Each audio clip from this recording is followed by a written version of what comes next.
मैं अनुज तिवारी आप सभी का सिविल मॉक टेस्ट सॉल्यूशन में एक बार फिर स्वागत करता हूं। हम लोग डेली एक मॉक टेस्ट को कवर करने की कोशिश कर रहे हैं, साथ ही में करंट अफेयर को। अगर आपका टारगेट पीसीएस 2025 है तो प्लीज़ आप हमारे चैनल को एक बार ज़रूर सब्सक्राइब करें, क्योंकि यहाँ पर आपको सिर्फ ध्येय के ही मॉक टेस्ट नहीं मिलेंगे, बल्कि जितने भी इम्पॉर्टेंट मॉक टेस्ट हैं वो सभी मिलेंगे, जिन्हें हमें करके एक बार जाना चाहिए प्रैक्टिस के लिए। अभी जो हमारा मॉक टेस्ट चल रहा है ये हम लोग किस पर बात कर रहे हैं, अभी हम ध्येय का मॉक टेस्ट कवर करने की यहाँ पे कोशिश कर रहे हैं। इसके बाद में फिर हम दृष्टि और संस्कृति के मॉक टेस्ट को भी कवर करने की कोशिश करेंगे, ठीक है। तो धीरे धीरे डेली एक मॉक टेस्ट हम यहाँ पर आपके लिए लेकर के आएंगे, और साथ में करंट अफेयर और बीच बीच में कुछ स्टैटिक पार्ट भी हम आपके लिए प्रोवाइड करेंगे। इस सेशन में हम लोग हिस्ट्री, आर्ट एंड कल्चर और जो हमारा करंट अफेयर अक्टूबर 2024 का है उसे टारगेट करेंगे, और ये हमारा दूसरा मॉक टेस्ट है ध्येय का। सो बिना देरी के चलिए हम लोग एक बार अपने सेशन को स्टार्ट करते हैं और बहुत तेज़ी से चलेंगे।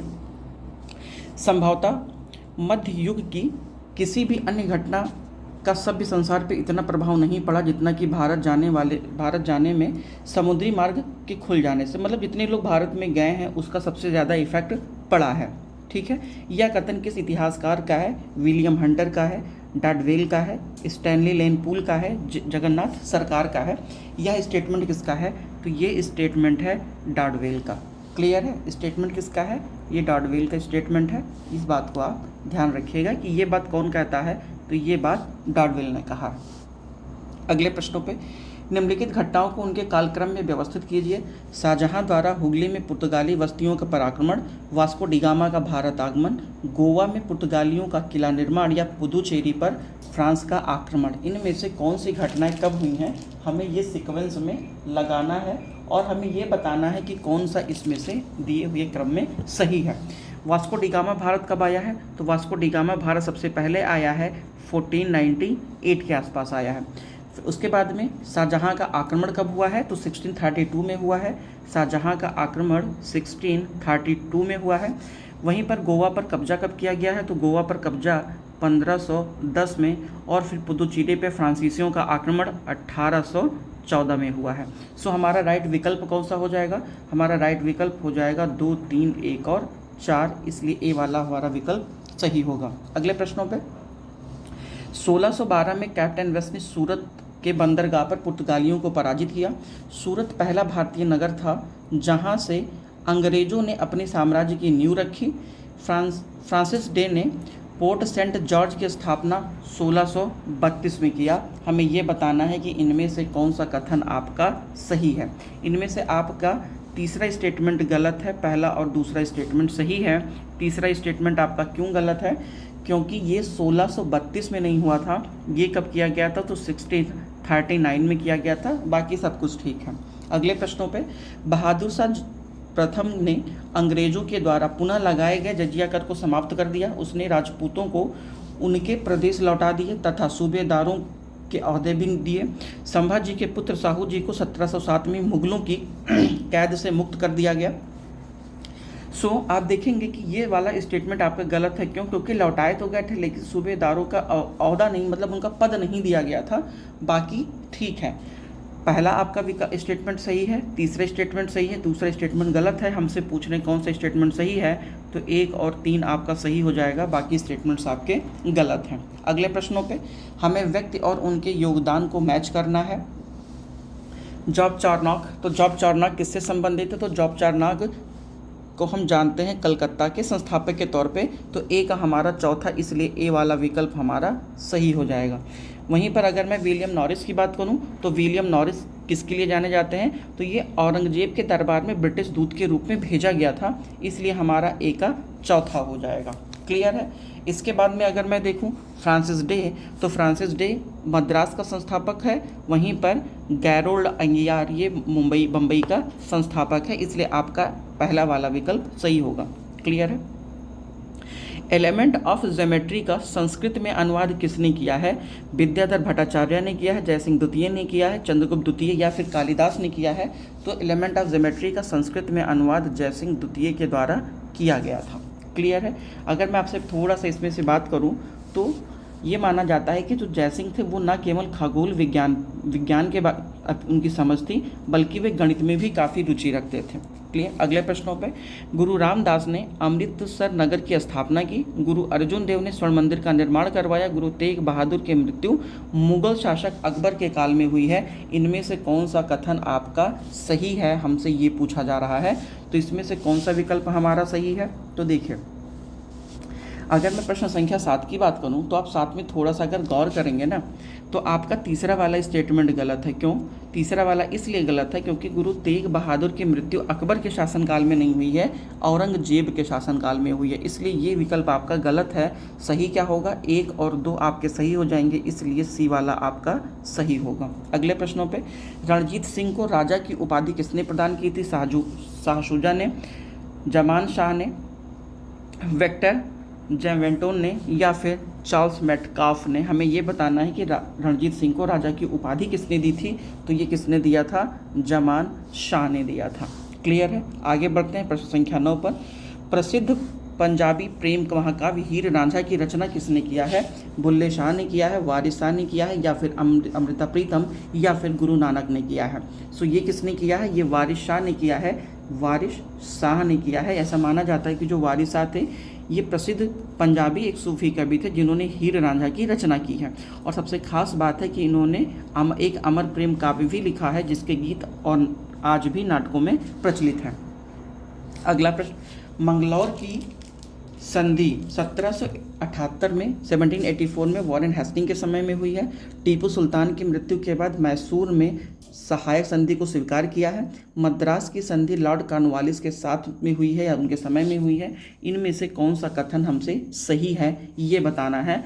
सो मेरे मित्र, आपका पहला विकल्प सही है, दूसरा विकल्प सही है। मद्रास की संधि लॉर्ड कॉर्नवालिस के साथ में नहीं हुई है, लॉर्ड वेरेलस्ट के साथ में हुई है, इसलिए आपका ये वाला गलत होगा, तीसरा गलत, और केवल 1 और 2 आपके सही होंगे। अगले प्रश्नों पे हम लोग चल रहे हैं। अगला प्रश्न हमारा है, निम्नलिखित में से किस मुगल शासक के शासनकाल में फारस के शासक नादिर शाह का आक्रमण भारत पर हुआ था? तो ये किसके शासनकाल में हुआ है? अहमद शाह के शासनकाल में हुआ है, जहांगीर शाह के शासनकाल में हुआ है, मोहम्मद शाह के शासनकाल में हुआ है, या फिर उपरोक्त में से कोई नहीं? हमें ये बताना है कि भारत में नादिर शाह का आक्रमण किसके शासनकाल पर हुआ है। तो ये हुआ है मोहम्मद शाह के शासनकाल पे। क्लियर है। मोहम्मद शाह बहादुर शाह के सबसे छोटे बेटे जहां शाह का पुत्र था, और सबसे खास बात है कि इसे रंगीला के नाम से भी जाना जाता है क्योंकि यह बहुत ही भोग विलासता की अपने जीवन व्यतीत करता था। और फारस का जो शासक नादिर शाह है वो 1739 में दिल्ली पर आक्रमण इसी के शासनकाल पे किया है। अगले प्रश्नों पे, 1819 में समाचार दर्पण अंग्रेजी भाषा में प्रकाशित पहला समाचार पत्र था, साप्ताहिक समाचार पत्र था। समाचार दर्पण का प्रकाशन गवर्नर लॉर्ड जनरल हेस्टिंग के शासनकाल में हुआ है। तो हमें बताना है इनमें से कौन सा कथन सत्य है, 1 या 2। सो मेरे मित्र, अगर मैं बात करता हूँ समाचार दर्पण की, तो ये अंग्रेजी भाषा का पत्र था? नहीं, ये बांग्ला का था। ठीक है, ये किसका था? ये बांग्ला का था, इसलिए आपका ये विकल्प गलत होगा। दूसरा आपका सही होगा क्योंकि ये समाचार दर्पण का प्रकाशन गवर्नर जनरल लॉर्ड हेस्टिंग के शासनकाल में हुआ, ये सही है, इसलिए आपका केवल दूसरा और दूसरा विकल्प सही है। अगले प्रश्नों पे हम लोग चल रहे हैं। अगला प्रश्न हमारा क्या कह रहा है, निम्नलिखित में से किस समिति ने अकाल और भू राजस्व व्यवस्था का मूल्यांकन किया है? नियमर समिति, अमीनी समिति, मस्तन आयोग, या फिर फ्लाउड आयोग? किसने किया है? तो ये किया है अमीनी समिति ने।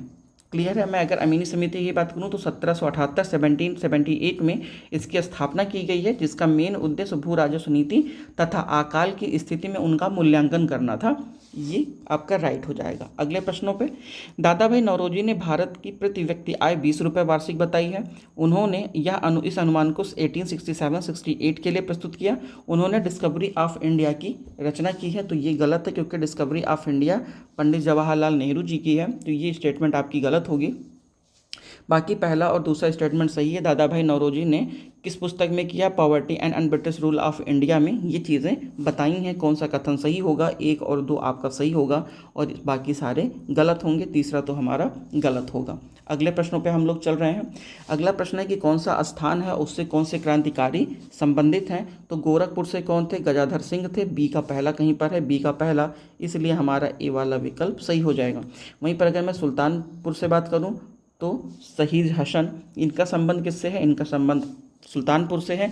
वहीं देवी सिंह का संबंध मथुरा से है और रामगढ़ से संबंध रानी अवंती बाई का है। शुभ समाचार पत्रिका के संपादन किसने किया था? केशव चंद्र सेन ने, एम.जे. रनाडे, राजा राम मोहन राय या दयानंद सरस्वती? तो शुभ समाचार पत्रिका का संपादन केशव चंद्र सेन ने किया है। केशव चंद्र सेन ने किया है। क्लियर है? ये ब्रह्म समाज के प्रमुख सुधारक भी रहे हैं और इन्होंने ही शुभ समाचार पत्रिका का संपादक किया था। अगले प्रश्नों पे, निम्नलिखित में से उनके स्थापना को सही कालक्रम में लगाना है हमें। रामकृष्ण मिशन, तो रामकृष्ण मिशन की स्थापना कब हुई है? 1897 में हुई है। प्रार्थना समाज की स्थापना 1867 में हुई है। थियोसॉफिकल सोसाइटी की स्थापना 1875 में हुई है और सर्जेंट ऑफ इंडियन सोसाइटी की स्थापना 1905 में हुआ है। हमें मैचिंग करना है कि कौन सा स्टेटमेंट हमारा सही है, तो 2, 3, 1 और 4 सही हो जाएगा। प्रश्न संख्या 17। 98वें प्रश्न पे हम लोग चल रहे हैं। 18वां प्रश्न हमारा क्या कह रहा है कि पाइक वे सैनिक होते थे जो लगान मुक्त भूमि का उपयोग करते थे। खम्पाती विद्रोह आसाम में हुआ है। कुकी जनजातीय विद्रोह का कारण पोथांग लेना था। पोथांग क्या है? तो पोथांग जनरली एक प्रकार का मुक्त श्रम होता है, ये बात जानिएगा। क्लियर है? तो इसके सभी के सभी विकल्प आपके सही हैं। क्लियर है? पाइक वे सैनिक होते थे जो लगान मुक्त भूमि का उपयोग करते थे। खम्बाती विद्रोह आसाम में हुआ, ये भी सही है। और कुकी जनजातीय विद्रोह का कारण मुक्त श्रम था, ये भी स्टेटमेंट आपका सही है। तो 18 का कौन सा हो जाएगा? डी वाला विकल्प सही होगा। भारत में हिंदू कॉलेज 1817 की स्थापना किसके प्रयासों से हुई है? राजा Ram Mohan Roy, David here, Alexander डफ या सभी से हुई है? तो ये सभी के प्रयासों से हुई है और इनका मेन उद्देश्य क्या था? पाश्चात्य शिक्षा को बढ़ावा देना था।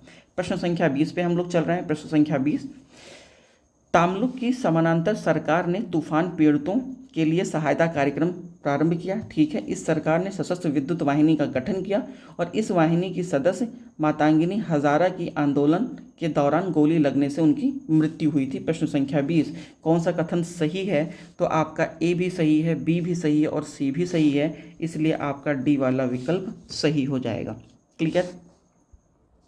प्रश्न संख्या 21 पे हम लोग चल रहे हैं। बंगाल विभाजन के संदर्भ में निम्नलिखित कथनों पर विचार करना है, हमें बताना है कौन सा कथन सही है। प्रश्न संख्या 21, गोपाल कृष्ण गोखले ने बंगाल विभाजन को हमारे ऊपर घाव पर एक नमक की तरह बताया है, तो ये विकल्प आपका बिल्कुल ठीक है। एस.एन. बनर्जी ने कहा कि बंगाल विभाजन हमारे ऊपर एक प्रकार के वज्र की तरह गिरा, ये भी स्टेटमेंट ठीक है। महात्मा गांधी ने बंगाल विभाजन को भारत का वास्तविक जागरण की शुरुआत माना, ये भी सही है। लॉर्ड कर्जन ने कहा कि विभाजन में बंगाली मुसलमानों की एकता को ऐसा अवसर प्रदान किया गया है जो उन्हें मुगल बादशाहों के समय में भी नसीब नहीं हुआ है। तो ये सारे स्टेटमेंट आपके सही सुमेलित हैं, इसलिए आपका 21 का सी वाला विकल्प सही होगा। प्रश्न संख्या हम लोग 22 पे चल रहे हैं। 22वां प्रश्न हमारा क्या कह रहा है? निम्नलिखित में से किस व्यक्ति ने महात्मा गांधी के चंपारण सत्याग्रह का विरोध किया था? चंपारण सत्याग्रह में बुलाया किसने था? तो राजकुमार शुक्ल ने महात्मा गांधी को बुलाया था और ये कहाँ पर निमंत्रण दिया था? तो ये निमंत्रण इन्होंने लखनऊ में दिया था। क्लियर है? चंपारण सत्याग्रह में इन्होंने बुलाया था। इसका विरोध किसने किया था? तो विरोध एन.जी. रंगा ने किया था। ठीक है, आगे बढ़ते हैं। असहयोग आंदोलन के संदर्भ में निम्नलिखित कथनों पर विचार करें। नागपुर अधिवेशन 1920 की अध्यक्षता विजय राघवाचारी ने किया है। इस अधिवेशन में असहयोग आंदोलन से संबंधित प्रस्ताव C.R. दास ने प्रस्तुत किया था। तो ये स्टेटमेंट और ये स्टेटमेंट दोनों स्टेटमेंट सही है, इसलिए हमसे पूछ रहे हैं कौन सा सही है, तो सी वाला हमारा सही हो जाएगा। प्रश्न संख्या 23 का, सुभाष चंद्र बोस ने गांधी जी की दांडी यात्रा की तुलना किससे की है? लिंकन के गोटिसबर्ग मार्च से किया है, हिटलर के बर्लिन मार्च से किया है, या नेपोलियन के पेरिस मार्च तथा मुसोलिनी के रोम मार्च से किया है, या फिर चर्चिल के लंदन भाषण से किया है?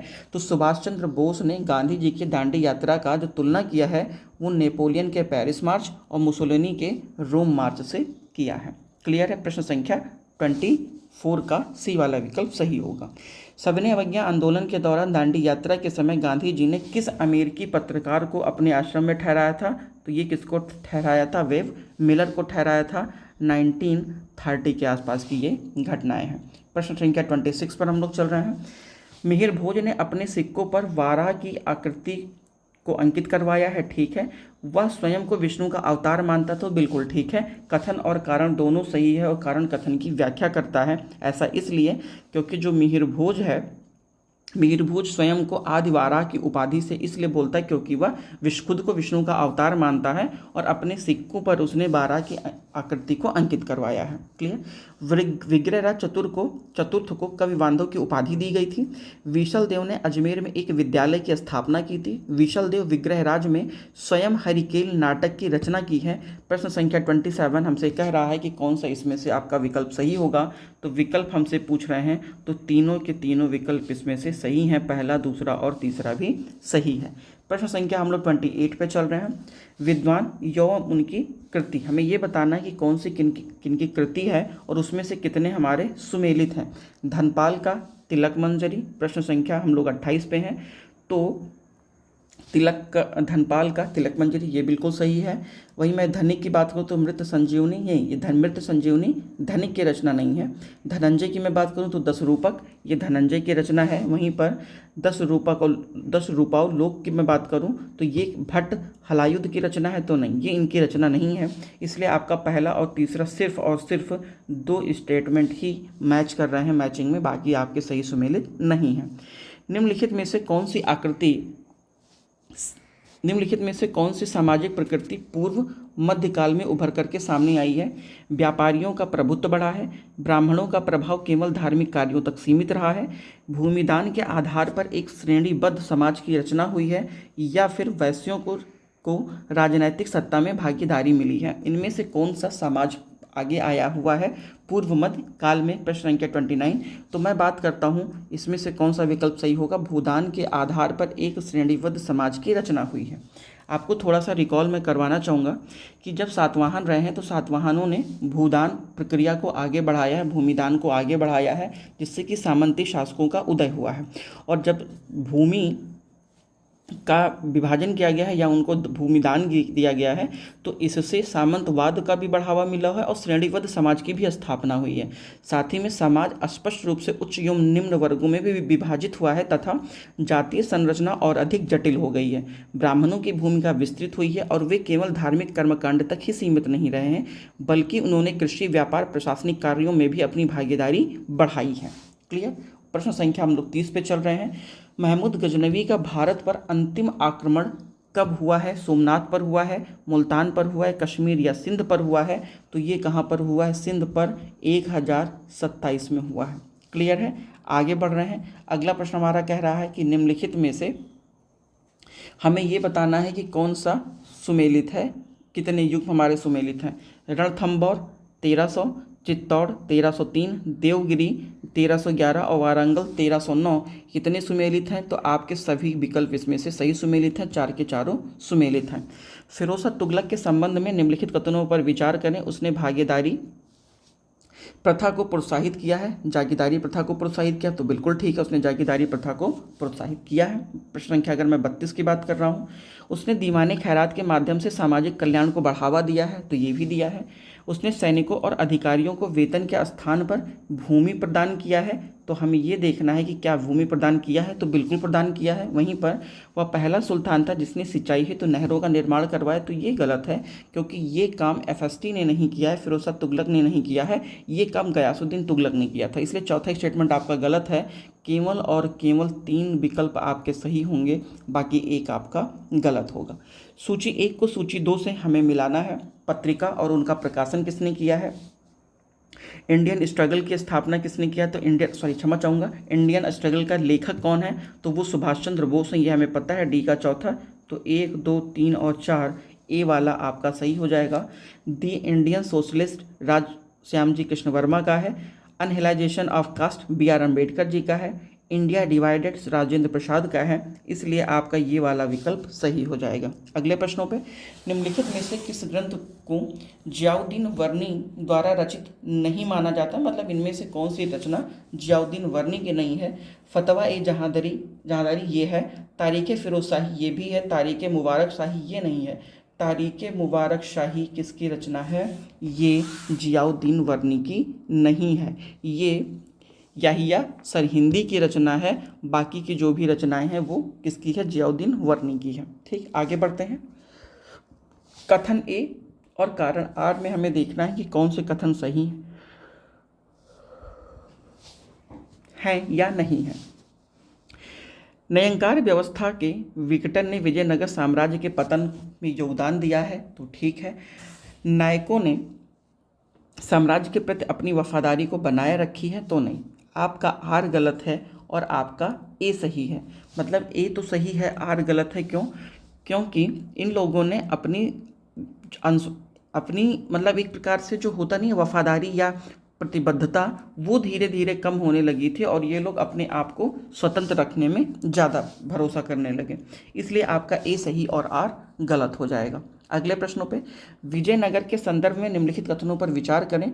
हरिहर प्रथम ने वेद मार्ग प्रतिष्ठापक की उपाधि धारण की थी, तो गलत है, यह हरिहर प्रथम नहीं बुक्का प्रथम है।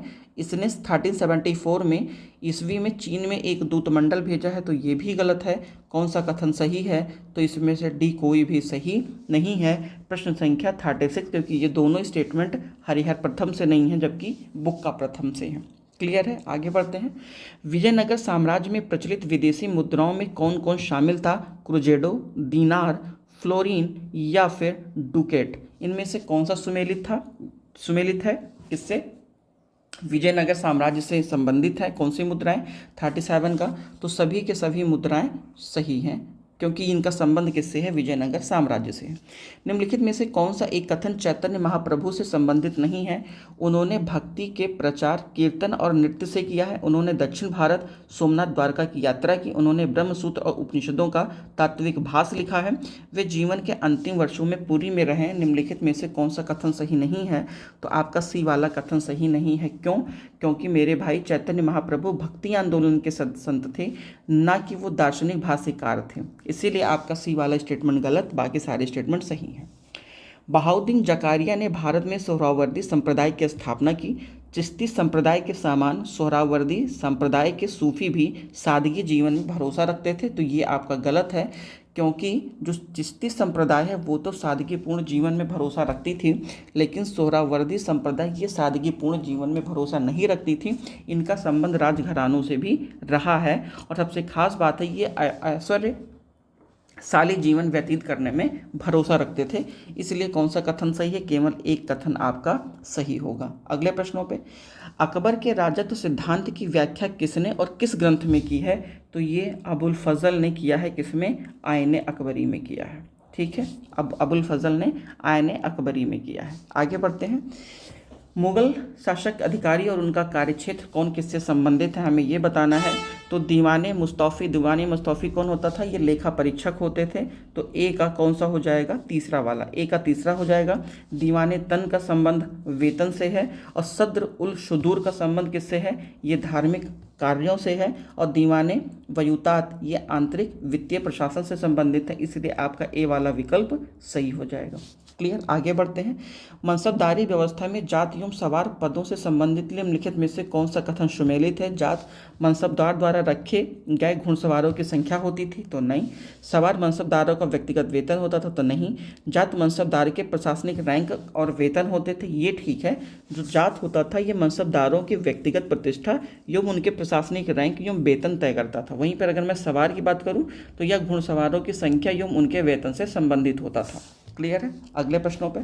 अबुल फजल ने आईने अकबरी में 33 मनसबों का उल्लेख किया है, तो नहीं, ये 66 मनसबों का उल्लेख किया है। दाग प्रथा की शुरुआत अकबर ने अपने शासनकाल के 11वें वर्ष में किया है, तो नहीं, ये 11वें वर्ष में नहीं किया है बल्कि ये 18वें वर्ष में किया है, इसलिए आपका दोनों स्टेटमेंट गलत है। कौन सा सही है, तो दोनों के दोनों स्टेटमेंट आपके गलत हैं। अगले प्रश्नों पर, निम्नलिखित कथनों पर विचार करें। अबुल हसन और नादिर उस जमा की उपाधि जहांगीर ने प्रदान किया था। बसावन अकबर के समय का एक विशिष्ट चित्रकार था जिसने मजनू के एक प्रसिद्ध चित्र को तैयार किया है। उस्ताद मंसूर ने साइबेरिया के सारस पक्षी और बंगाल के एक पुष्प का सजीव चित्रण किया है। हमें बताना है कि इनमें से कौन सा कथन आपका सही है। प्रश्न संख्या 44। तो 44 के तीनों विकल्प सही हैं। क्यों? क्योंकि अबुल हसन जहांगीर काल का प्रसिद्ध चित्रकार था। जहांगीर ने उसे नादिर उज जमा की उपाधि से भी भूषित किया था। वहीं बसावन अकबर काल का एक उत्कृष्ट चित्रकार था जिसने मजनू को एक दुर्बल घोड़े के साथ रेगिस्तान में भटकते हुए चित्रित किया है, प्रदर्शित किया है, जो कि काफ़ी फेमस है। वहीं पर उस्ताद मंसूर जहांगीर के दरबार का प्रसिद्ध चित्रकार था। उसने बंगाल के फूल और साइबेरिया के सारस का चित्रण किया है। इसलिए तीनों विकल्प आपके सही हैं। अगला प्रश्न, सकीनत उल औलिया ग्रंथों में चिश्ती संतों की शिक्षाओं का वर्णन है। ठीक है। हसत उल तारिकीन में विभिन्न संप्रदायों के संतों की शिक्षाएं संग्रहित हैं। हमें बताना है इनमें से कौन सा कथन सही है। प्रश्न संख्या 45। तो 45 का पहला स्टेटमेंट आपका गलत है और दूसरा स्टेटमेंट सही है, इसलिए दूसरा वाला विकल्प आपका सही हो जाएगा। प्रश्न संख्या 45, निम्नलिखित में से कौन सा कथन फिरोज शाह तुगलक के संदर्भ में नहीं कहा गया है। धर्मांध शासक और औरंगजेब का अग्रगामी, ये किसने कहा है? आरसी मजूमदार ने कहा है। सल्तनत युग का अकबर, हेनरी लेट ने कहा है। विरोधी तत्वों का मिश्रण, स्मिथ ने कहा है। और धर्म प्रचार के प्रति समर्पित, एल्फिंस्टन ने कहा है। एल्फिंस्टन ने कहा है। ये कौन सा संदर्भ किसके शासन के लिए? फिरोज शाह तुगलक के शासन के लिए संदर्भ में नहीं कहा गया है। ये वाला है सी, क्योंकि विरोधी तत्वों का मिश्रण ये जहांगीर के लिए कहा गया है, ना कि एफएसटी फिरोज शाह तुगलक के लिए कहा गया है। अगले प्रश्नों पे, निम्नलिखित यात्रियों के भारत आगमन का सही कालक्रम क्या है? तो अलब्रूनी कब आया है? तो अलब्रूनी 11वीं सदी में आया है। मार्को पोलो 14वीं सदी में आया है। वहीं मैं इब्ने बतूता की बात करूं तो ये 13वीं सदी में आया है। और अब्दुल रज्जाक 15वीं शताब्दी के आसपास आया है। कौन सा विकल्प आपका सही होगा? तो 1, 3, 2 और 4 नहीं, 1, 2, 3 और 4। क्या 1, 2, 3 और 4 होगा? क्योंकि अलब्रूनी कब आया है? अलब्रूनी 11वीं में आया है। मार्को पोलो 13वीं में आया, क्षमा चाहूँगा। मार्को पोलो कब आया है? तो मार्को पोलो 13वीं में आया है। और इब्ने बतूता ये 14वीं में आया है। क्लियर? लग रहा था शायद कुछ गड़बड़ हो रहा है। तो 1, 3, 2 और 4 अब आपका सही है। अगले प्रश्नों पे, निम्नलिखित कथनों में से असत्य कथन का चयन करें। उत्तर वैदिक आर्यों को समुद्र का ज्ञान हो गया था। कुणाल एक पूर्व हड़प्पा सिंधु सभ्यता की बस्ती जो कि गुजरात में स्थित है। जैन धर्म में संसार दुख मूलक माना गया है। दक्षिण भारत में शैव संप्रदाय के प्रचारक को नयनार कहा जाता है। इनमें से कौन सा कथन असत्य है? असत्य कौन सा है? तो आपका बी वाला असत्य है, क्योंकि कुणाल ये कहाँ पर है? ये हिसार जिले में है और ये सरस्वती नदी के तट पर स्थित है। क्लियर? आगे बढ़ते हैं। प्रश्न संख्या 49, भारतीय संविधान सभा में कुल कितनी महिलाएं रही हैं? तो ये 15 महिलाएं रही हैं। उन 15 महिलाओं में एकमात्र कौन मुस्लिम था? तो ये कौन थी? हमें बताना है। मरियम सिद्दीकी रही हैं या फिर बेगम एजाज रसूल रही हैं? तो बेगम एजाज रसूल ही रही हैं। अगर मैं भारतीय संविधान में महिलाओं के बारे में कुछ इंपॉर्टेंट की बात करूं तो उसमें सुचिता कृपलानी, विजय लक्ष्मी पंडित, राजकुमारी अमृता कौर, सरोजिनी नायडू, लीला राय, पूर्णिमा बनर्जी, कमला चौधरी, ये कुछ इंपॉर्टेंट लोग महिलाएं थीं जो कि हमारे संविधान सभा में सदस्यों के तौर पर शामिल थीं। ठीक है। एमबीटी मोहम्मद बिन तुगलक के शासनकाल में इब्ने बतूता ने दिल्ली की यात्रा की है और इसने अपना यात्रा वृत्तांत किताबुल रहला किसकी रचना है? तो रहला इब्ने बतूता की रचना है। इस यात्रा वृत्तांत किस भाषा में लिखा गया है? तो ये अरबी भाषा में लिखा गया है। क्लियर है? क्लियर। आगे बढ़ते हैं। प्रश्न संख्या 51, कांग्रेस एक अधिवेशन में एक गवर्नर जनरल ने भाग लिया था। कांग्रेस के एक अधिवेशन में गवर्नर जनरल ने भाग लिया था। उक्त गवर्नर जनरल तथा अधिवेशन स्थल निम्नलिखित में से कौन है? लॉर्ड इरविन ने लिया था, लॉर्ड वेलिंगटन ने लिया था, लॉर्ड डाफरिन ने लिया था या फिर लॉर्ड हार्डिंग ने लिया था? हमें यह बताना है कि किसने भाग लिया था। तो लॉर्ड वेलिंगटन ने लिया था। कब? 1915 के आसपास। ठीक है। आगे बढ़ते हैं। तो आपका ये बी वाला विकल्प सही हो जाएगा। ठीक है। अंगोत्तर निकाय में वर्णित महाजनपदों में से केवल 2 गणतंत्र स्वरूप में थे। वो 2 कौन से हैं? फज्ज एवं मल्ल हैं, अंग एवं मगध है, मत्स्य एवं सुरसेन है, गंधार एवं कम्बोज हैं। तो मेरे भाई मगध आपका राजतंत्रात्मक था, सूर्यसेन आपका राजतंत्रात्मक था और गंधार आपका राजतंत्रात्मक था तो कुछ गणतंत्र में तो आपका ए वाला वज्र और मल्ल ये दोनों के दोनों आपके गणतंत्रात्मक रहे हैं, बाकी सारे आपके राजतंत्रात्मक रहे हैं। अंगोत्तर निकाय और भगवती सूत्र की मैं बात करूं तो अंगोत्तर निकाय और भगवती सूत्र से हमें 16 महाजनपदों के बारे में विवरण मिलता है या फिर उनका उल्लेख मिलता है। अंगोत्तर निकाय और भगवती सूत्र। अंगोत्तर निकाय किस धर्म से संबंधित है? तो अंगोत्तर निकाय की अगर मैं बात करता हूँ तो अंगोत्तर निकाय बौद्ध धर्म से संबंधित है और भगवती सूत्र जैन धर्म से संबंधित है। प्रश्न संख्या 53 पे हम लोग आ गए हैं। 53 में हमें ये बताना है कि इनमें से कौन सा सही सुमेलित नहीं है। मुगल सम्राट और उनका मकबरा, मतलब किस व्यक्ति का मकबरा कहाँ पर नहीं है, हमें ये बताना है। बाबर का काबुल में है, जहांगीर का लाहौर में है, बहादुर शाह जफर का दिल्ली में है और अकबर का सिकंदराबाद में है। इनमें से कौन सा सुमेलित नहीं है? तो आपका सी वाला सुमेलित नहीं है। क्यों? क्योंकि बहादुर शाह जफर का मकबरा दिल्ली में नहीं है। ये कहाँ पर है? ये रंगून में है। ठीक है, कहाँ पर है? ये रंगून में है। अगले प्रश्नों पे हम लोग चल रहे हैं। अगला प्रश्न हमारा क्या कह रहा है? अगला प्रश्न हमारा है कि 19वीं शताब्दी में ब्रिटिश शासन के द्वारा पारित लेक्स लॉकी अधिनियम 1850 का विरोध भारतीय राष्ट्रवादियों ने निम्न में से किस कारण से किया था? यह अधिनियम धार्मिक रूपांतरण को मजबूत बना रहा था? तो ठीक है, ऐसा इसीलिए है क्योंकि इसका पहला स्टेटमेंट ही सही है। आपको याद होगा कि जब भारत शासन अधिनियम 1813 पारित किया गया था तो 1813 पारित करने के बाद में भारत में ईसाई मिशनरियों का आगमन बहुत तेज़ी से बढ़ गया था और लोगों का ईसाइयों में जो कन्वर्ट हो रहे थे, मतलब ईसाई धर्म को स्वीकार कर रहे थे, धर्मांतरण या धर्म परिवर्तन बहुत तेज़ी से आगे बढ़ा था। इसीलिए लेक्स लॉकी अधिनियम 1850 का जो विरोध भारतीय राष्ट्रवादियों के द्वारा किया गया था, ये इसीलिए किया जा रहा था क्योंकि ये धार्मिक रूपांतरण को मजबूत बना रहा था। प्रश्न संख्या 55 की हम बात कर रहे हैं। प्रश्न संख्या 55 हमारा क्या कह रहा है? निम्नलिखित में से कौन एक भारत में ईस्ट इंडिया कंपनी की नियुक्त अंतिम गवर्नर जनरल और भारत का प्रथम वायसराय थे? तो ये कौन थे? लॉर्ड कैनिंग थे। 1858 में जब ईस्ट इंडिया कंपनी के शासन को समाप्त किया गया तो यहाँ का जो प्रशासन है वो सीधे ब्रिटिश क्राउन के हाथों में ट्रांसफ़र कर दिया गया, ब्रिटिश पार्लियामेंट को ट्रांसफ़र कर दिया गया और यहाँ पर यह कहा गया कि अब विस्तारवादी नीतियाँ नहीं अपनाई जाएंगी। और साथ ही में अगर आप देखेंगे तो महारानी का घोषणा पत्र लॉर्ड कैनिंग ने ही कहाँ पे पढ़ा था? इलाहाबाद में पढ़ा है। इसलिए आपका सी वाला विकल्प सही होगा और बाकी के बाकी स्टेटमेंट्स आपके गलत हैं। कुछ पत्रिकाएं हैं जो उनके संपादक हैं, हमें मिलाना है कि किस पत्रिका का संपादक किसने किया है। तो हमदर्द का संपादक किसने किया? हमदर्द है मोहम्मद अली जिन्ना का।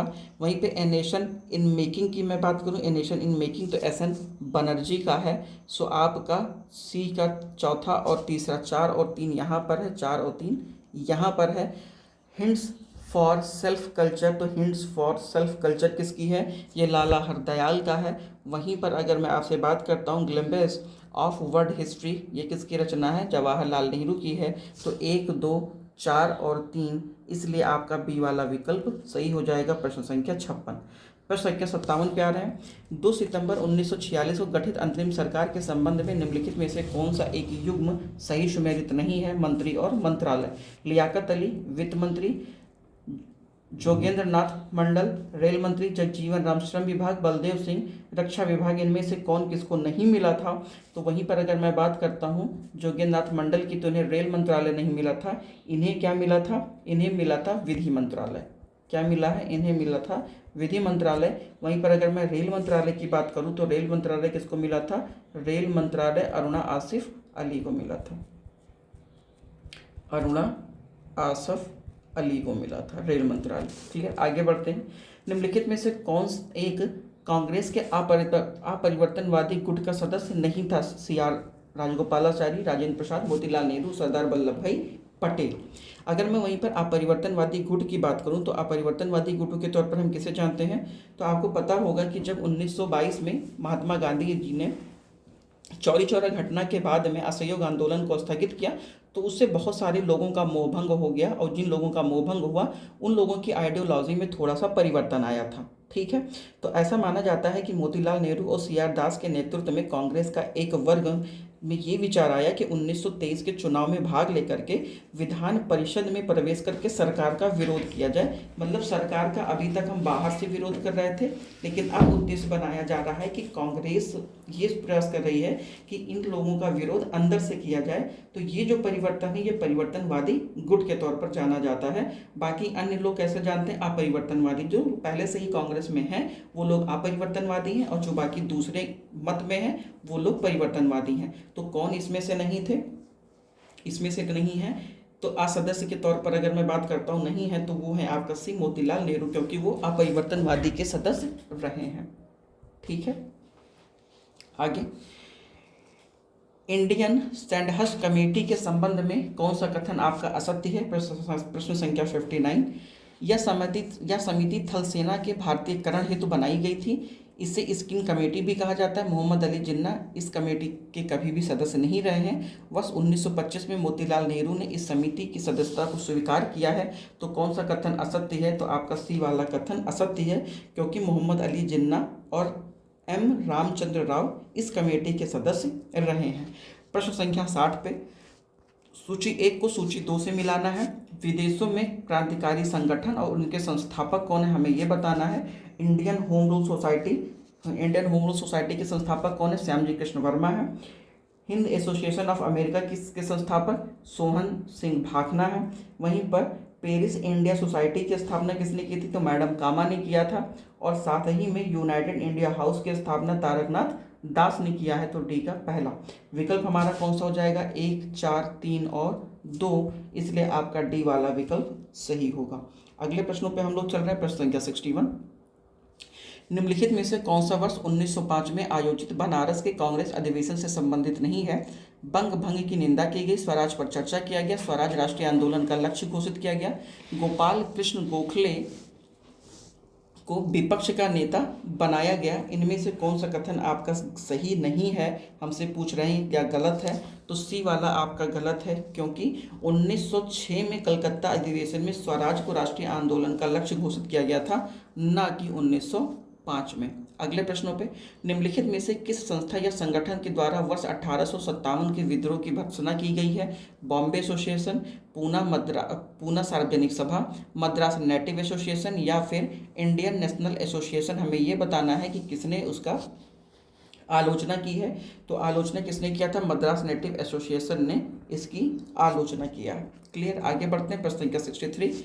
केंद्र और हमें ये बताना है कि भारतीय नेतृत्वकर्ता मतलब किस सेंटर का किसने नेतृत्व प्रदान किया था। ऊपर हम लोगों ने देखा है कि गोरखपुर को नेतृत्व किसने प्रदान किया था? गजाधर सिंह ने किया है। तो डी का तीसरा, इसलिए आपका ओवरऑल डी वाला विकल्प सही हो जाएगा।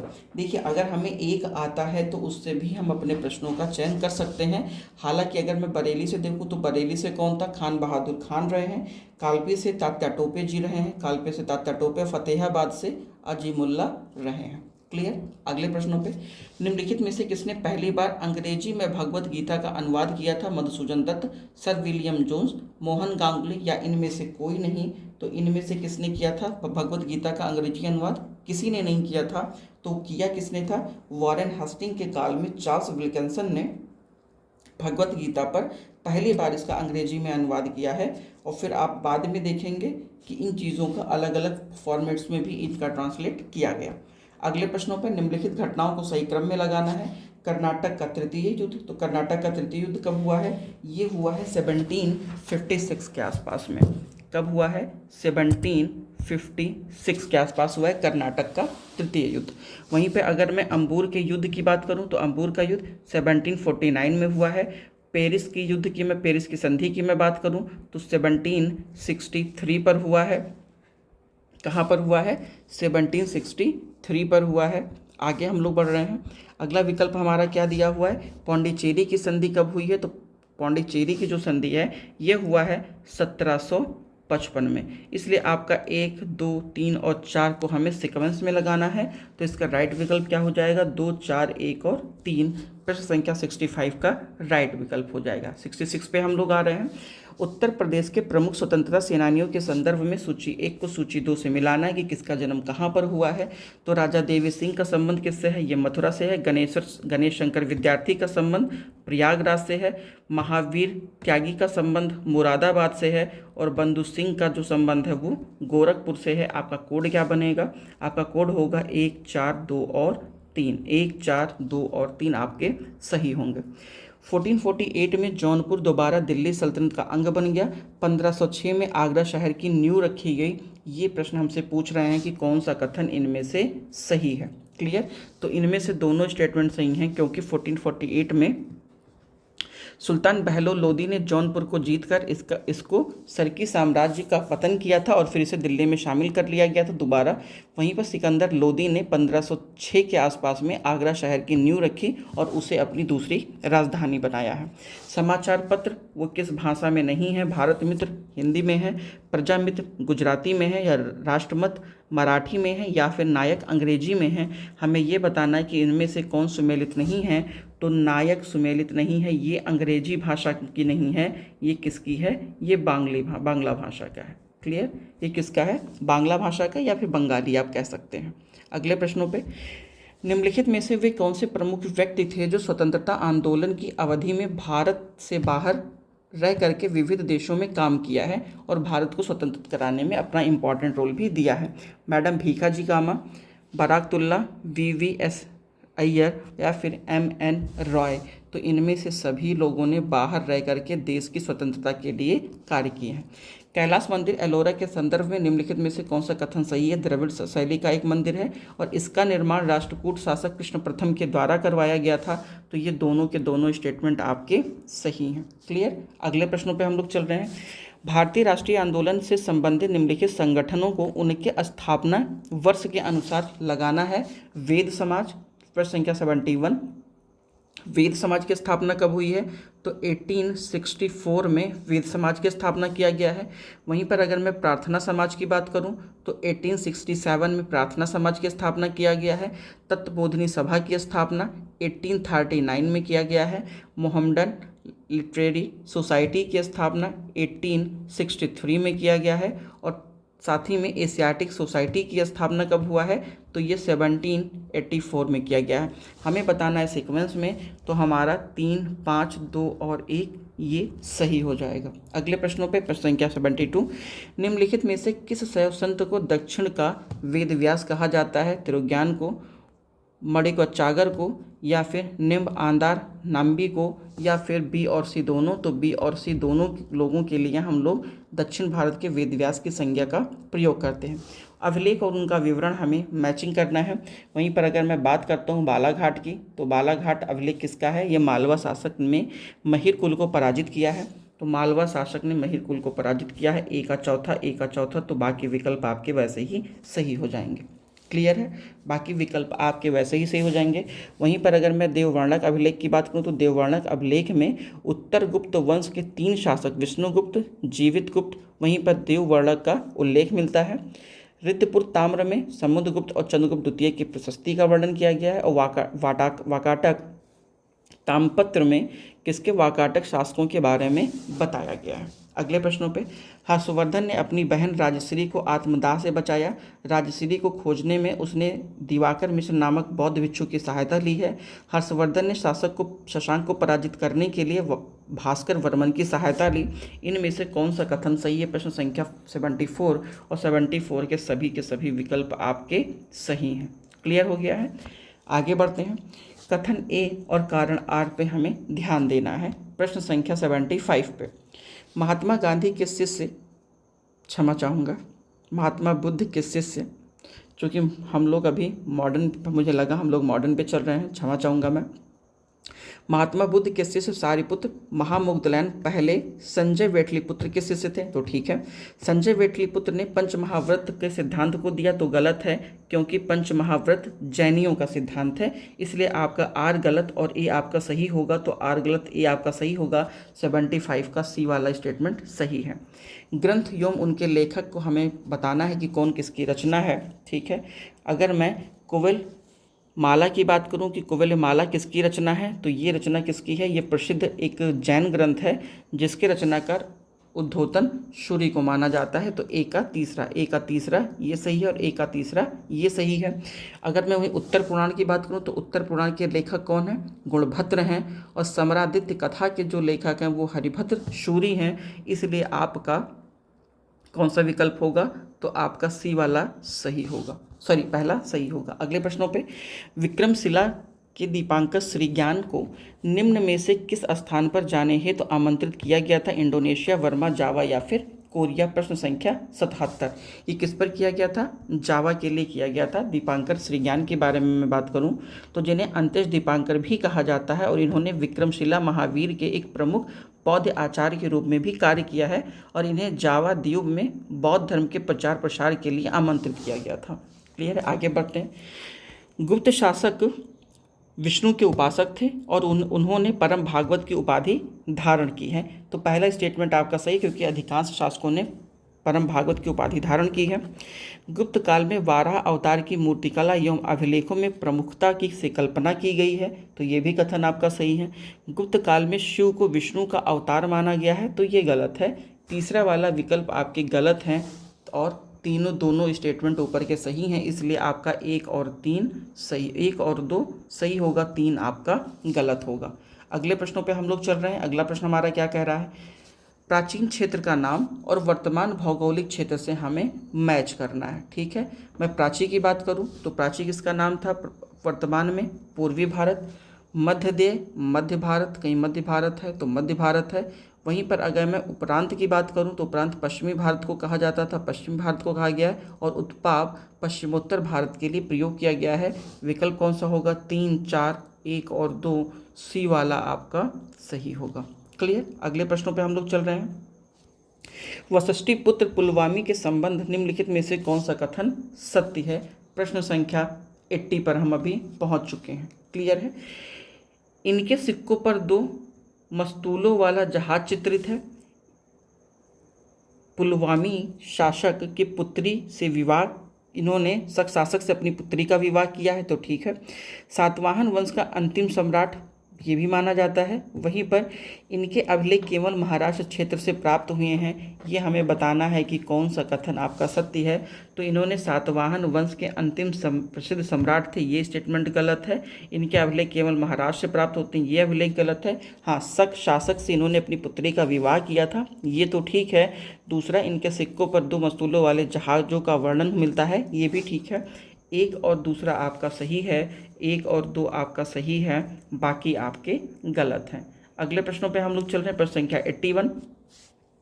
कनिष्क के दरबार में रहने वाले निम्न में से किस बौद्ध दार्शनिक ने प्रज्ञा पारमिता सूत्र की रचना की है? ये किसने किया था? तो ये किया है नागार्जुन ने। नागार्जुन एक महान बौद्ध दार्शनिक था जो महायान बौद्ध के शून्यवाद सिद्धांत का पादक भी माना जाता है या प्रवर्तक माना जाता है। वे कनिष्क की सभा में विद्वान के रूप में भी उसे सुशोभित किया गया है, जिससे कि बाद में आप देखेंगे ना कि शून्यता की अवधारणा को भी विस्तार किया इन्होंने। आगे बढ़ते हैं। निम्नलिखित में से किस एक ब्राह्मण ग्रंथ से भूकंप, अकाल और प्राकृतिक आपदाओं के शमन का उपचार मिलता है? ऐतरेय ब्राह्मण, षड्विश ब्राह्मण, सातपथ ब्राह्मण या गोपद ब्राह्मण। प्रश्न संख्या 82। तो 82 में हमें कहाँ से मिलता है? षड्विश ब्राह्मण से मिलता है। षड्विश श्याम वेद का एक ब्राह्मण ग्रंथ है। इसमें से हमें भूकंप, अकाल, प्राकृतिक आपदाओं के शमन की जानकारी प्राप्त होती है। क्लियर? हमें ये बताना है कि जैन तीर्थंकर हैं, उनके प्रतीक चिन्ह हैं, इनमें से कौन सा सही सुमेलित है। इसमें से सही सुमेलित हमें बताना है, ना कि गलत सुमेलित बताना है, इसलिए थोड़ा सा ध्यान दीजिएगा। मैं अगर अजीतनाथ की बात करूँ तो अजीतनाथ का क्या कौन सा रहा है? अश्व रहा है। सुमितनाथ का गज, विमलनाथ का वाराह और शांतिनाथ का वज्र। हमें यह बताना है कि इनमें से कौन सा सही सुमेलित है। तो इनमें से आपका सी वाला सही सुमेलित है, बाकी आपके सही सुमेलित नहीं है। क्यों? क्योंकि जो दूसरे तीर्थंकर अजीतनाथ है उनका प्रतीक चिन्ह गज रहा है, अजीतनाथ का प्रतीक चिन्ह गज रहा है। वहीं तीसरे तीर्थंकर शंभवनाथ रहे हैं, उनका जो प्रतीक चिन्ह रहा है वो अश्व रहा है। साथ ही में 5वें तीर्थंकर सुमितनाथ का प्रतीक चिन्ह कौन सा है? वो क्रंच है। वहीं पर 13वें तीर्थंकर विमलनाथ का प्रतीक चिन्ह बारह है। क्लियर है? ये याद रखिएगा। आगे बढ़ते हैं। गोलकुंडा राज्य के संबंध में निम्नलिखित कथनों में से कौन सा एक कथन सही नहीं है? गोलकुंडा का मुस्लिम राज्य वारंगल के पुराने हिंदू राज्य के खंडरों पर स्थापित हुआ था। गोलकुंडा के कुतुब शाही वंश के संस्थापक कुली इब्राहिम शाह थे। गोलकुंडा हीरे का विश्व प्रसिद्ध बाजार था। गोलकुंडा के कुतुब शाही वंश का अंतिम शासक अबुल हसन थे। हमें बताना है इनमें से कौन सा सही नहीं है। तो इनमें से कौन सा सही नहीं है? ऊपर क्या भी कुछ है? नहीं। बी वाला स्टेटमेंट आपका सही नहीं है। क्यों? क्योंकि गोलकुंडा के कुतुब शाही वंश के संस्थापक कुली कुतुब शाह थे, ना कि इब्राहिम शाह थे।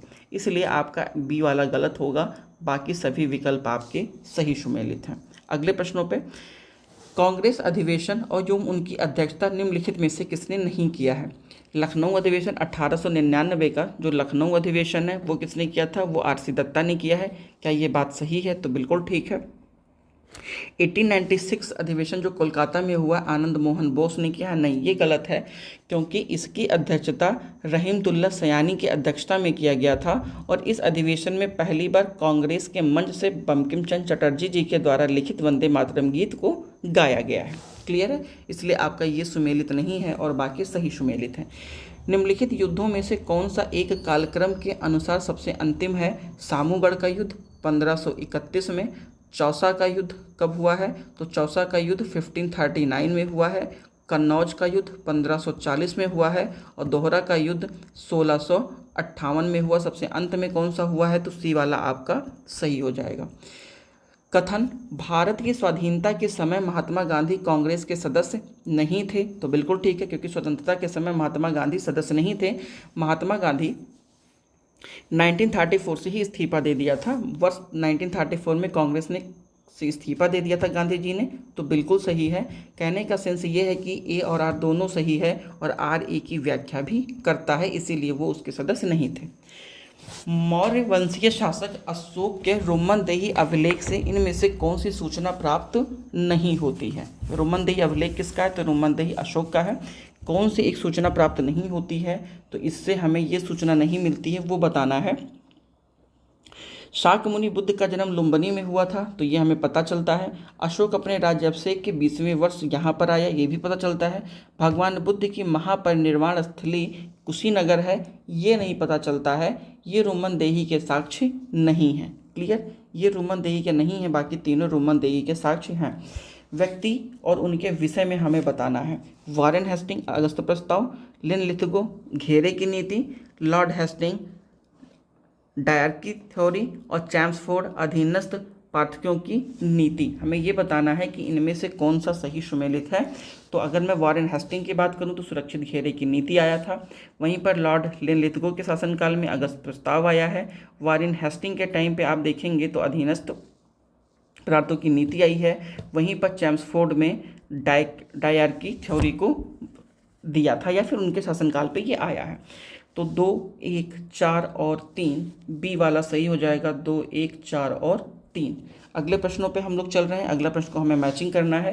कांग्रेस का अधिवेशन और उनकी अध्यक्षता किसने की थी? लाहौर अधिवेशन 1909। तो लाहौर अधिवेशन 1909 की अध्यक्षता किसने किया है? ये हमें बताना है किसने किया है। मदन मोहन मालवीय ने, विश्वनारायण धर ने, विलियम वेडरबर्न ने और या फिर RN मधुलोधकर ने किया था। हमें ये बताना है कि इनमें से कौन सा हमारा सही सुमेलित है। क्लियर है? तो अगर मैं कांग्रेस अधिवेशन 1909 की बात करूं तो इसकी अध्यक्षता मदन मोहन मालवीय जी के द्वारा किया गया था। क्लियर? ए का कौन सा हो जाएगा? तीसरा वाला हो जाएगा। इसलिए आपका ए का 3 ये और ए का 3 ये हो जाएगा। इलाहाबाद अधिवेशन 1910 के अध्यक्ष विलियम वेडरबर्न कोलकाता में किया था, तो ये कौन सा हो जाएगा? विलियम वेडरबर्न कोलकाता में हो जाएगा। इसलिए आपका विकल्प कौन सा सही होगा? सी वाला विकल्प आपका सही हो जाएगा। अगले प्रश्नों पे, निम्नलिखित में से कौन सा एक युग्म सही सुमेलित नहीं है? गडकरी विद्रोह महाराष्ट्र से संबंधित है, ठीक है, तो ये है। किट्टूर विद्रोह गुजरात से, ये संबंध किट्टूर विद्रोह गुजरात का नहीं है, ये हमारा सही सुमेलित नहीं है, क्योंकि किट्टूर जो विद्रोह है ये कर्नाटक से संबंधित है, ना कि गुजरात से संबंधित है। बाकी दोनों विकल्प आपके सही सुमेलित हैं। अगले प्रश्नों पे, 25 अप्रैल 1809 ईस्वी को हुई अमृतसर की संधि के संबंध में कौन सा कथन सही नहीं है? इस संधि पर मेटकॉफ और रणजीत सिंह ने हस्ताक्षर किए थे। इस संधि के द्वारा सतलज नदी अंग्रेजों तथा रणजीत सिंह के साम्राज्य के बीच सीमा मान ली गई थी। अमृतसर में एक अंग्रेजी सेना रखी गई थी जिसने रणजीत सिंह की तरफ आक्रमण न कर सके। सतलज नदी के पूर्व के राज्य अब अंग्रेजों के पास चले गए थे। ये इसी बार का शायद हमको लग रहा है PYQ है, चूँकि इस बार आया हुआ था ये प्रश्न। इसका C वाला विकल्प सही सुमेलित नहीं है, बाकी आपके सही सुमेलित हैं। हड़प्पा कालीन स्थल और उनकी अवस्थिति हमें बताना कि कौन कहाँ पर स्थित है। अगर मैं रंगपुर की बात करूँ तो रंगपुर गुजरात में भादर नदी के किनारे पर स्थित है, तो रंगपुर भादर नदी के किनारे पर स्थित है। वहीं राखीगढ़ी हरियाणा के जींद जिले में घग्गर नदी के किनारे पर है, तो राखीगढ़ी हरियाणा में चेनाब नदी के घग्गर नदी के किनारे, माफ़ी चाहूँगा, ये है राखीगढ़ी घग्गर नदी के किनारे है। चेनाब तो जम्मू कश्मीर में हो जाएगा, ये गलत हो जाएगा। मांडा नदी, मांडा ये कहाँ पर है? ये जम्मू कश्मीर में है, तो ये चेनाब नदी पर होगा क्योंकि ये हड़प्पा का सबसे उत्तरी पॉइंट माना जाता है। वहीं पर अगर मैं भगवानपुरा की बात करूँ तो ये सरस्वती नदी के तट पर माना जाता है। हमारा कौन सा हो जाएगा? 2, 4, 1 और 3, इसलिए आपका A वाला विकल्प सही होगा। प्रश्न संख्या मैं 94 पे चल रहा हूँ। मगध के शासक बिंबिसार के संबंध में कौन सा कथन सही नहीं है? उसने अंग देश को जीतकर मगध में मिला लिया था। उसने लिच्छवी गणराज्य के शासक चेटक की बहन चेलना से विवाह किया। बिंबिसार ने अपने राजवैद जीवक को अवंती नरेश चंड प्रघोत की सेवा में भेजा था और यह बौद्ध एवं जैन दोनों मत का पोषक था। हमें बिंबिसार के बारे में बताना है कि कौन सा कथन सही नहीं है। 94 का B वाला कथन सही नहीं है। क्यों? क्योंकि बिंबिसार मगध के हर्यक वंश का संस्थापक था। अपनी स्थिति को मजबूत करने के लिए इसने लिच्छवी गणराज्य के शासक चेटक की पुत्री से विवाह किया था, न कि चेटक की बहन से विवाह किया था। क्लियर है? तो बहन नहीं थी, वो उसकी पुत्री थी। अगले प्रश्नों पे, किसने फारूक सियार के फरमान को ब्रिटिश ईस्ट इंडिया कंपनी के महाअधिकार पत्र के रूप में स्वीकार किया है? प्रश्न संख्या 75, ये क्या था? ओम्स ने। ठीक है, आपको पता होगा कि फारूक सियार ने 1717 में कंपनी को 3000 रुपये वार्षिक शुल्क के बदले में बिना अनुमति के व्यापार करने की अनुमति दी थी, मतलब बिना किसी अतिरिक्त चुंगी के व्यापार करने की अनुमति दी थी, जिसका बहुत ज़्यादा दुरुपयोग किया गया था। निम्नलिखित में से किस एक सूफी संत जो हुमायूं के समकालीन थे, अमृत कुंड या फिर हठयोग के पुस्तक नामक संस्कृत ग्रंथ का फारसी में अनुवाद हौज उल हयात नाम से किया है? मोहम्मद गौस, शेख अहमद सरहिंदी, अब्दुल कादिर जिलानी या फिर बहाउद्दीन ज़कारिया, इनमें से किसने किया था? तो ये किया था मोहम्मद गौस ने। ठीक है, संत मोहम्मद गौस हुमायूं के समकालीन थे और इन्होंने अमृतकुंड या फिर हठ योग के पुस्तक का संस्कृत का फारसी अनुवाद इन्होंने किया था। क्लियर है? आगे, अलब्रूनी के किताबुल हिंद के संदर्भ में निम्नलिखित कथनों पर विचार करें। या फारसी भाषा में लिखी गई किताबुल हिंद की सरल भाषा एवं अस्पष्ट है। किताबुल हिंद धार्मिक, दर्शन, त्यौहार, खगोल विज्ञान, रीति रिवाज और प्रथाओं आदि जैसे विषयों पर एक लेखन है। प्रत्येक अध्याय एक प्रश्न से शुरू होता है। इनमें से कौन सा कथन सही है? तो हमारा केवल 2 स्टेटमेंट सही हैं। इसमें से हमारा कौन सा स्टेटमेंट सही नहीं होगा? वो कौन सा सही नहीं होगा मेरे मित्र? ऐसा माना जाता है कि फारसी भाषा में लिखी गई किताबुल हिंद की भाषा सरल व स्पष्ट, यह कथन सही नहीं है। क्लियर है? ये फारसी भाषा में लिखी गई किताबुल हिंद की भाषा स्पष्ट व सरल है। हमसे पूछ रहे हैं कि कौन सा कथन है, तो ये आपका सही हो जाएगा। 2 स्टेटमेंट आपके सही हैं। क्लियर है? आगे बढ़ते हैं।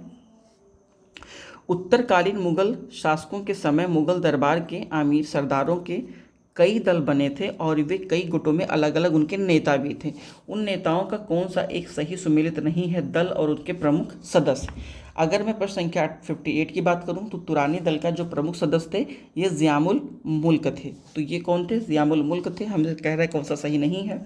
ईरानी दल का नेता जुल्फ़िकार खान, शहादत खान थे, ये भी ठीक है। अफ़गानी दल का सदस्य कौन है? ज़कारिया खान, ये नहीं थे। ठीक है, अगर मैं अफ़गानी दल की बात करूं तो अफ़गानी दल के जो सदस्य रहे वो अली मोहम्मद खां और मोहम्मद खां वंग रहे हैं। क्लियर है? तो आपके ये सही सुमेलित नहीं है, बाकी सही सुमेलित हैं। बेसरा जो एक प्रमुख मंदिर केंद्र के रूप में विकसित हुआ निम्नलिखित में से किस क्षेत्र में स्थित है या इनका किस क्षेत्र से संबंधित है? तो इनका संबंधित किससे है? कर्नाटक से है। क्लियर है। विजयपुर ओवरऑल जो आपका कर्नाटक क्षेत्र है, वहाँ के जो शासक रहे हैं, चालुक्य साम्राज्य रहे हैं, उन लोगों ने इस मंदिर का निर्माण करवाया था और यह मंदिर अपनी अनूठी शैली के लिए प्रसिद्ध है। प्रश्न संख्या हम 100 पे चल रहे हैं। 100 सुभाष चंद्र बोस के संबंध में निम्नलिखित में से कौन सा कथन सही नहीं है? उन्होंने 1927 ईस्वी में इंडिपेंडेंस लीग की स्थापना किया, ठीक है। वे 12 बार कारावास का दंड मिला था, ये आपका गलत है, 12 बार नहीं। हालांकि ये माना जाता है कि ओवरऑल उन्हें कुल 11 बार दंड मिला था। उनके राजनीतिक गुरु चित्तरंजन दास थे और 1923 में वो कलकत्ता के मेयर चुने गए। ये वाला भी आपका सही है। तो आपका कौन सा सही नहीं है? बी आपका सही नहीं होगा। क्लियर है। आगे बढ़ते हैं। अगला प्रश्न हमारा क्या कह रहा है? अगला प्रश्न हमारा कह रहा है, अगले प्रश्नों पे हम लोग चल रहे हैं। अगला प्रश्न हमारा कह रहा है कि सूची 1 को सूची 2 से हमें मिलाना है। कौशल, चेदी, कुरु और पांचाल, हमें इनकी राजधानी बताना है। तो कौशल की राजधानी क्या थी? कौशल की राजधानी श्रावस्ती है। चेदी की राजधानी शुक्तिमती है। कुरु की राजधानी इंद्रप्रस्थ और पंचाल की राजधानी कापिल्य है। ठीक है। हमारा मैचिंग क्या हो जाएगा? 2, 1, 3 और 4, 2, 1, 3 और 4। बी वाला विकल्प हमारा सही होगा। अगले प्रश्नों पे हम लोग चल रहे हैं। अगला प्रश्न हमारा है, किस तमिल संगमकालीन ग्रंथ में चेर शासक की हिमालय तक की विजय यात्रा का वर्णन मिलता है? कुरेल, मणिकमेखली, बुद्धचरित या फिर पद्निक्लिक कुलिक लकुड़कुड़ुम में आपको बताया गया है। ठीक है। ए, बी, सी या फिर डी, इसमें से हमें ये बताना है कि किनमें से एक इसका विस्तृत वर्णन किया गया है। तो जो आपका वी विकल्प है, ओवरऑल इसी में इसका वर्णन किया गया हुआ है। आगे बढ़ते हैं। भारत को N2 चंद्रमा नाम से किसने संबोधित किया है? फॉयान ने किया है, इत्सिंग ने किया, वैनसॉन्ग ने किया है या फिर चांग कियान ने किया है? आपको ये बताना है कि किसने किया है। तो ये किया है वैनसॉन्ग ने। वैनसॉन्ग ने ही भारत को N2 कहा है, जिसका अर्थ चंद्रमा होता है। अगले प्रश्नों पे निम्नलिखित कथनों पर विचार करना है। महाभारत में राम कथा को रामोपाख्यान के नाम से जाना जाता है। गीता महाभारत का अनुशासन पर्व में सम्मिलित है। महाभारत में वर्णित यवन, शक, हूण और किरात आदि विदेशी जातियां थीं। इनमें से कौन सा कथन आपका सही है? तो आपका बी वाला कथन सही है। 1 और 3 सही है। आपका दूसरा गलत है। दूसरा क्यों गलत है? तो क्योंकि गीता भीम पर्व का हिस्सा है, जो आपका भीष्म पर्व है उसका हिस्सा है। और साथ ही में मैं बात करूं तो तीसरा वाला विकल्प आपका सही है। अगले प्रश्नों पे, मिताक्षर के अनुसार पुत्र को पिता की संपत्ति में जन्म से ही अधिकार प्राप्त होता था। दया भाग के अनुसार पुत्र को पिता की संपत्ति में पिता की मृत्यु के पश्चात अधिकार मिलता था। प्रश्न संख्या 105। तो 105 में कौन सा कथन सही होगा?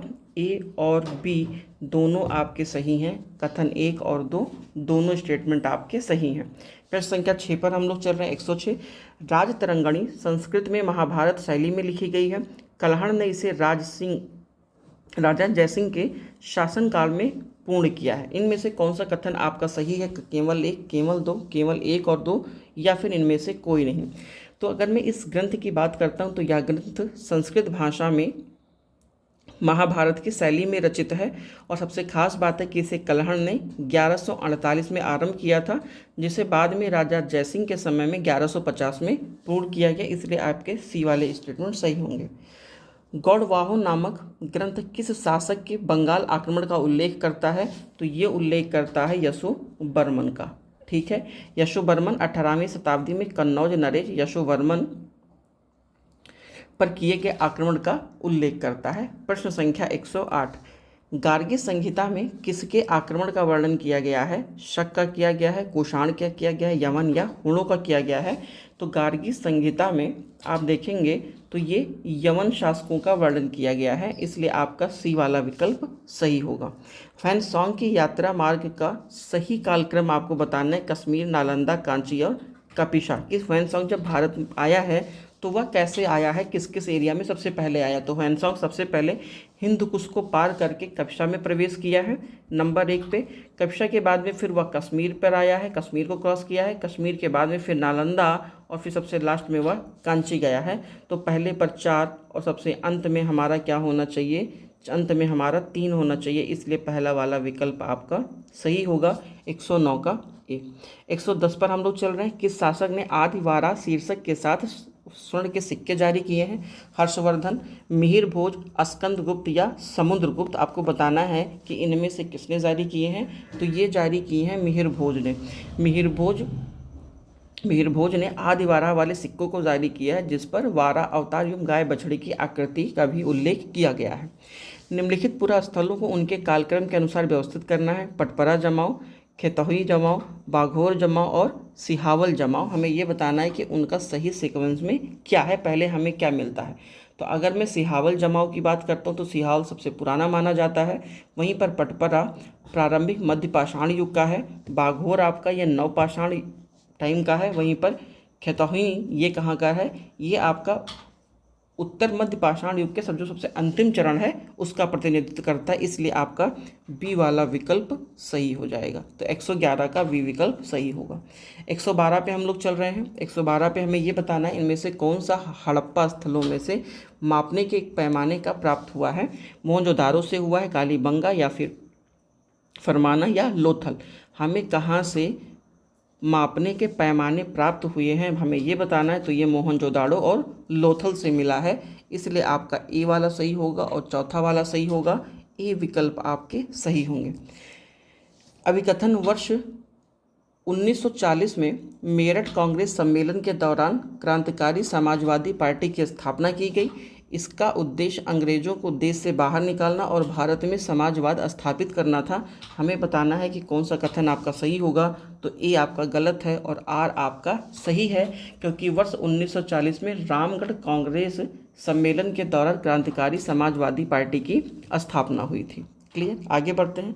महात्मा गांधी के संदर्भ में निम्नलिखित कथनों पर विचार करें। उन्होंने दक्षिण भारत में नटाल इंडियन कांग्रेस की स्थापना किया था। उन्होंने भारत में इंडियन ओपिनियन नामक अखबार का पब्लिकेशन किया या स्थापना किया है।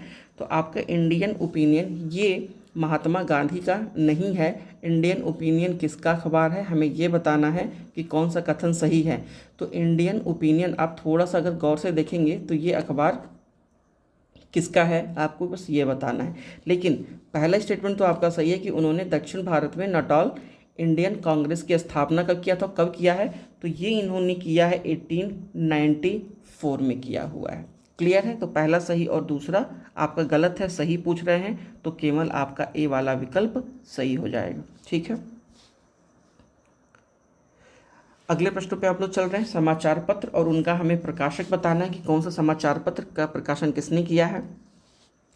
द ट्रिब्यून, तो द ट्रिब्यून की प्रकाशन किसने किया था, सरदार दयाल सिंह ने किया है। ओके, समाचार दर्पण का प्रकाशन किसने किया है, तो जेसी मार्शमैन ने किया है।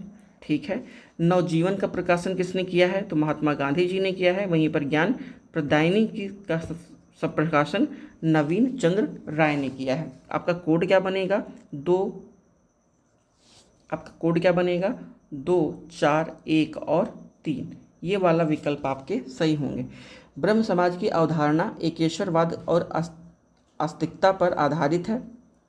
वर्ष 1930 में ब्रह्म समाज की स्थापना हुई, जिसे बाद में ब्रह्म समाज कहा गया। हालांकि आप देखेंगे ब्रह्म सभा की स्थापना बाद में ब्रह्म समाज कहा गया। प्रश्न संख्या 116, हमें यह बताना है कि इनमें से कौन सा कथन हमारा सही है। तो देखिए, अगर मैं ब्रह्म सभा की बात करूं तो ब्रह्म सभा की स्थापना 1828 में हुआ है, बाद में इसे ब्रह्म समाज कहा गया है, इसलिए आपका आर तो गलत होगा और आर गलत होगा, सिर्फ और सिर्फ आपका ए सही है, क्योंकि ये एकेश्वरवाद की अवधारणा पर आधारित है और उनकी आस्तिकता पर भी बात करता है। प्रश्न संख्या 117, स्वामी दयानंद सरस्वती के संदर्भ में निम्नलिखित कथनों पर विचार करें। दयानंद सरस्वती का ये स्टेटमेंट है कि वेदों की ओर लौटो, तो हाँ ठीक है, ये उनका स्टेटमेंट है, वेदों की ओर लौटो। सत्यार्थ प्रकाश की रचना संस्कृत में की गई है, तो ये गलत है, क्योंकि सत्यार्थ प्रकाश की रचना संस्कृत में नहीं की गई है, सत्यार्थ प्रकाश की रचना हिंदी में किया गया है, इसलिए आपका ये गलत है। तो केवल और केवल एक सही है और दूसरा गलत है। मोहम्मद गौस के संदर्भ में निम्नलिखित कथनों पर विचार करें। ये मुगल शासक अकबर के समकालीन सत्तारी शाखा के प्रमुख संत थे। प्रमुख संगीतज्ञ तानसेन इन्हीं के शिष्य थे। प्रश्न संख्या 118, तो 118 का हमें क्या करना, सही बताना है। केवल दूसरा कथन सही है, पहला कथन आपका गलत है। क्यों? कि मोहम्मद गौस सत्तारी शाखा के अत्यंत महत्वपूर्ण संत थे। ठीक है, ये बात तो सही है, लेकिन ये मुगल शासक हुमायूं के समकालीन थे, ना कि ये अकबर के समकालीन थे, इसलिए ये स्टेटमेंट आपका गलत होगा। हमें व्यक्तित्व को उनके जन्म स्थल से मिलान करना है कि तुलसीदास जी का जन्म कहाँ हुआ, तो तुलसीदास जी का जन्म उत्तर प्रदेश में हुआ है। दादू दयाल का जन्म कहाँ हुआ है? दादू दयाल का जन्म हुआ है गुजरात में। एक सेकंड, दादू दयाल का जन्म हुआ कहाँ पर है? ये गुजरात में हुआ है, सही है। वहीं पर मैं अगर सुंदर दास की बात करूं तो इनका जन्म राजस्थान में हुआ है। वहीं पर बीरभान का जन्म पंजाब में हुआ है। सो हमारा 4, 3, 2 और 1 ये वाला विकल्प सही होगा। निम्नलिखित में से कौन सी विशेषता भू राजस्व की रैयतवाड़ी व्यवस्था का नहीं है? इसमें भूमि का स्वामित्व किसानों को दिया गया। ठीक है, किसान भूमि का विक्रय तो कर सकते थे परंतु उन्हें गिरवी नहीं रख सकते थे। लगान अदायगी की प्रत्येक 30 वर्ष बाद पुनर्समीक्षा की जाएगी। ठीक है, इस व्यवस्था में किसानों को उपज का 1/2 भाग राजस्व के रूप में देना होता था। प्रश्न संख्या 120। ठीक है, 120 पे कौन सा कथन आपका सही होगा? तो 120 का बी वाला कथन आपका सही नहीं है, बाकी सारे स्टेटमेंट आपके सही हैं। अगर मैं रैयतवाड़ी व्यवस्था की बात करूं तो रैयतवाड़ी व्यवस्था कर्नल रेड और हेक्टर मोनरो के द्वारा लागू किया गया था। यह व्यवस्था सबसे पहले 1792 में 12 महल क्षेत्रों में लागू किया गया था। क्लियर है? आगे अगले वाले प्रश्नों पर चलते हैं। अगला वाला प्रश्न हमारा क्या कह रहा है? 121, सातपद ब्राह्मण में उल्लिखित 12 रत्नियों के संदर्भ में सूची 1 को सूची 2 से हमें मिलाना है। क्लियर है? आगे बढ़ते हैं प्रश्न संख्या 121 पर। अच्छा वाह, तो ये सूची 2 से मिलाना, ये कौन होते थे? तो ये आय व्यय का गणनाध्यक्ष किया जाता था। वहीं पर सूत रथ सेना का नायक हुआ है। छत आप देखेंगे तो ये द्वारपाल को कहा जाता था। वहीं पर पालागन ये विदूषक को कहा गया है, इसलिए आपका ए वाला विकल्प ही सही होगा। अगले प्रश्नों पे, औरंगजेब से संबंधित निम्नलिखित घटनाओं को सही कालक्रम में सुनिश्चित करना है। तुलादान की प्रथा बंद की गई है, जजिया कर लगाया गया है। दरबारी प्रणाम की जगह सलाम अलैकुम का प्रयोग किया गया है और दरबार में संगीत पर प्रतिबंध लगाया गया है। आपको ये बताना है कि इनका सबसे पहले सीक्वेंस में क्या है। तो सबसे पहले है कि दरबार में संगीत पर प्रतिबंध लगाया गया है। चलिए हम ये भी मान लेते हैं कि दरबार में संगीत पर प्रतिबंध सबसे पहले लगाया गया, इसलिए आपका चौथा वाला पहला होगा, तो आपका ए विकल्प सही होगा। गवर्नर जनरल को उनके प्रमुख कार्यों से हमें मैच करना है, तो लॉर्ड डॉफ्रिन ने बर्मा का विलय किया है। लॉर्ड इरविन, तो लॉर्ड इरविन को आप किसके लिए जानते हैं? तो दीपावली की घोषणा के लिए आप किसको जानते हैं? लॉर्ड इरविन को जानते हैं। लॉर्ड रीडिंग को किस चीज़ के लिए हम जानते हैं? तो एकमात्र यहूदी वायसराय लॉर्ड रीडिंग है, ये बहुत इंपॉर्टेंट है। वहीं पर अगर मैं एलनब्रो की बात करूँ तो सिंध का विलय किसने किया था? एलनब्रो ने किया था। आपका कोड क्या बनेगा? 3, 1, 2 और 4, इसलिए आपका बी वाला विकल्प सही होगा। शिवाजी के निम्न विजयों को नीचे दिए गए कोट की सहायता से सही कालक्रम में व्यवस्थित करना है। जिंजी के किले का विजय, पनहाला के दुर्ग का विजय, सूरत की दूसरी लूट और साथ ही में सालहेर के दुर्ग का विजय। ये बताना है कि इनमें से कौन सा सबसे पहले सीक्वेंस में हुआ है।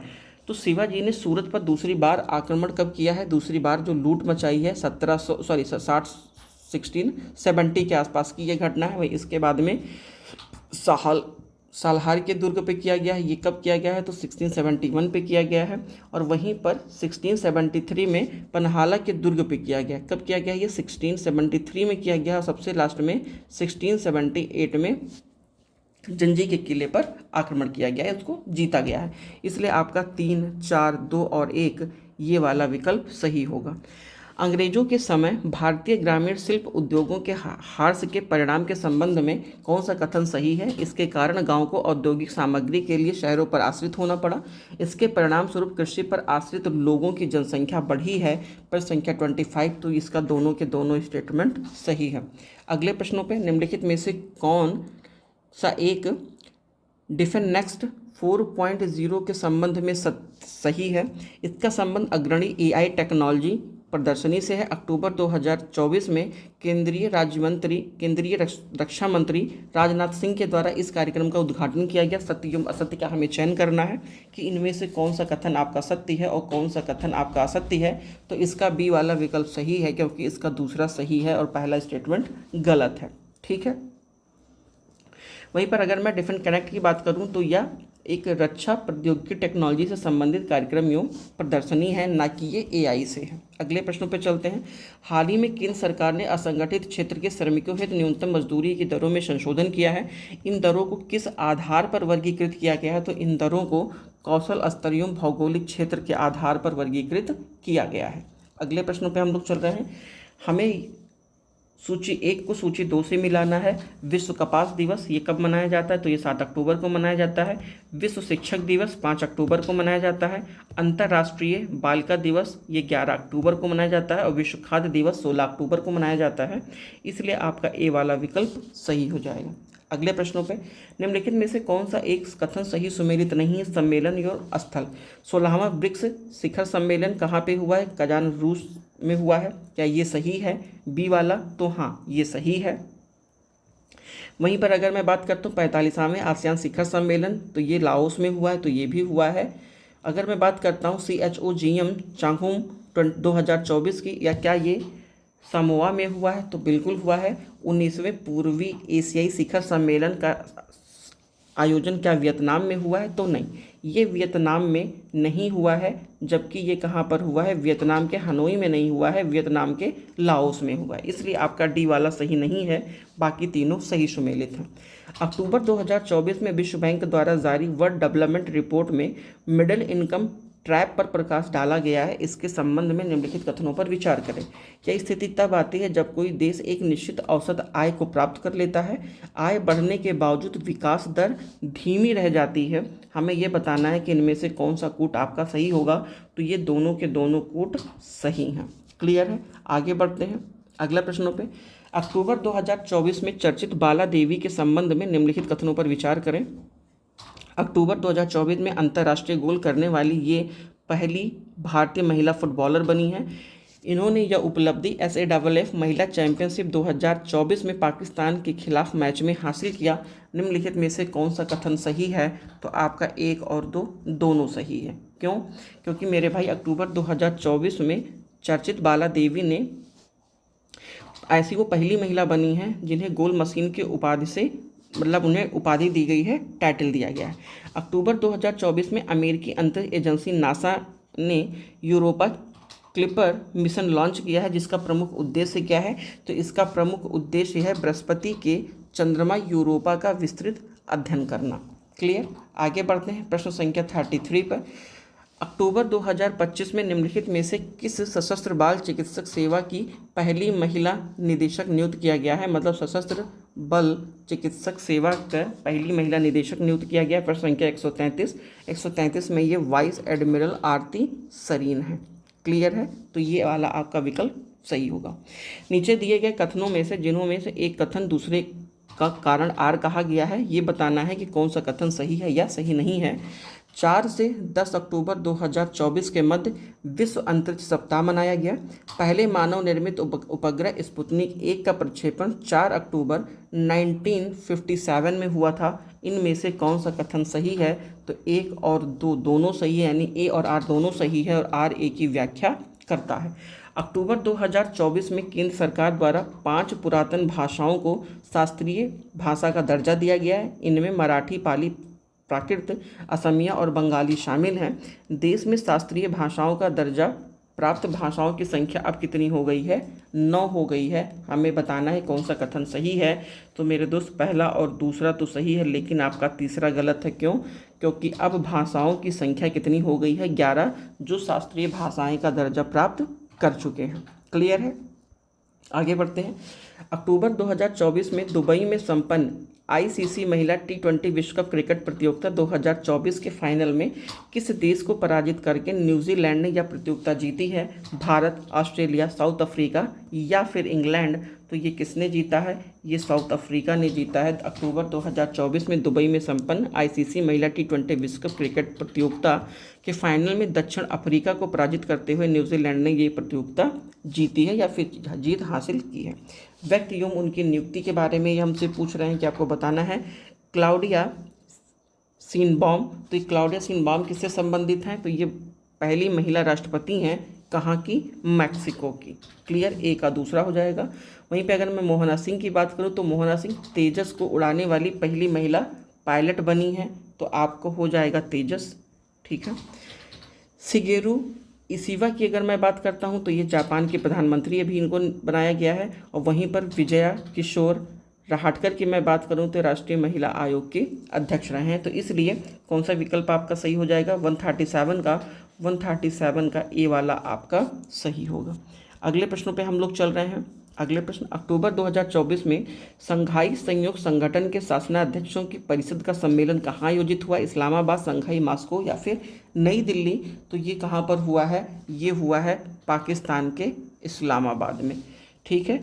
संघाई सीएसओ की बैठक अभी जो रिसेंटली हुई है कहाँ पर हुई है? पाकिस्तान हुई है। और इसमें भारत के विदेश मंत्री एस जयशंकर ने भी भाग लिया था। अक्टूबर 2024 में प्रधानमंत्री नरेंद्र मोदी ने निम्नलिखित में से किस स्थान पर बंजारा विरासत संग्रहालय का उद्घाटन किया है? तो ये किया है इन्होंने महाराष्ट्र में।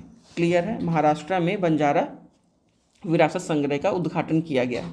निम्नलिखित कथनों पर विचार करें। अक्टूबर 2024 में उर्मिला चौधरी को वैश्विक नक्सलवादी चैंपियन पुरस्कार से सम्मानित किया गया है। उर्मिला चौधरी को यह पुरस्कार दक्षिण भारत में जातिगत असमानता के खिलाफ संघर्ष एवं वंचित वर्गों के हितों को बढ़ावा देने के प्रयास के लिए दिया गया है। कौन सा कथन आपका इसमें से असत्य है? तो केवल दूसरा वाला कथन असत्य है, पहला कथन आपका सत्य है। ठीक है, आगे देखते हैं अगला प्रश्न हमारा। हालांकि इनका जो मेन रहा है उर्मिला चौधरी का, इनका संबंध दक्षिण भारत से नहीं रहा है, इनका संबंध किससे रहा है? इनका संबंध नेपाल से रहा है। क्लियर है, आगे बढ़ते हैं। 141। ठीक है।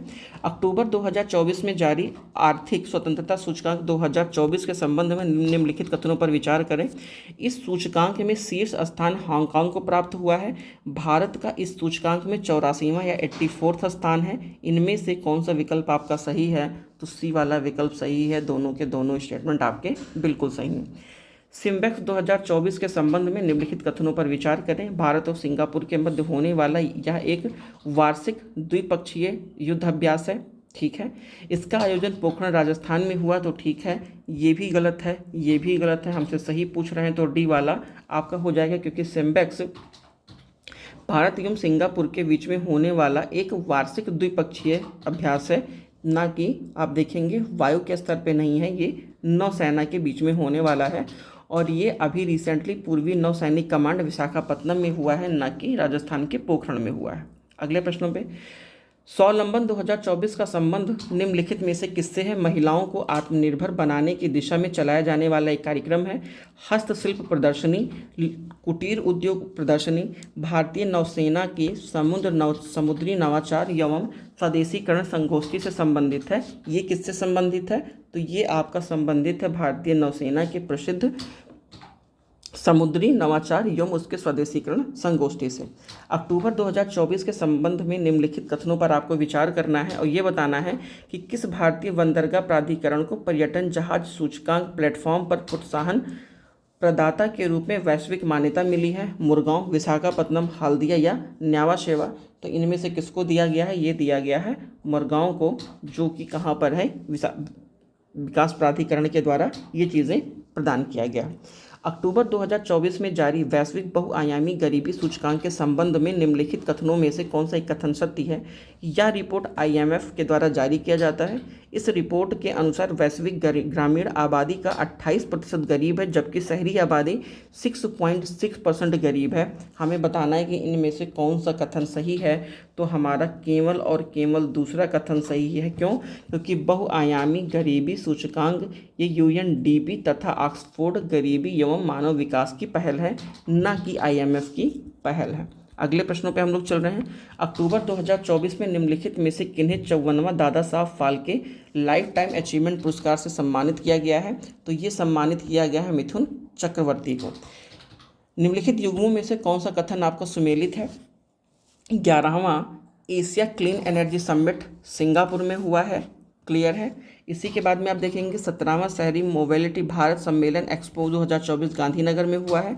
द्वितीय चाणक्य रक्षा वार्ता 2024 नई दिल्ली में हुआ है। इसके सभी के सभी स्टेटमेंट सही हैं। अक्टूबर 2024 में जारी वैश्विक भुखमरी सूचकांक 2024 के संदर्भ में निम्नलिखित कथनों पर विचार करें। भारत में इस सूचकांक का जो रैंकिंग है वो 105वां है और बेलारूस इस सूचकांक में प्रथम स्थान पर है। प्रश्न संख्या 128 में हमें बताना है कौन सा कथन सही है, तो इसके दोनों कथन सही हैं, क्योंकि सबसे खास बात यह है कि जो आपका वैश्विक भुखमरी सूचकांक है इसके संदर्भ में दोनों स्टेटमेंट सही हैं। भारत 105वें रैंक पर स्टैंड करता है। अक्टूबर 2025 में निम्नलिखित में से किस एक को रसायन विज्ञान का नोबेल पुरस्कार 2024 में नहीं दिया गया है? तो ये किसको नहीं दिया गया है? ये नहीं दिया गया है डेविड वेकर को।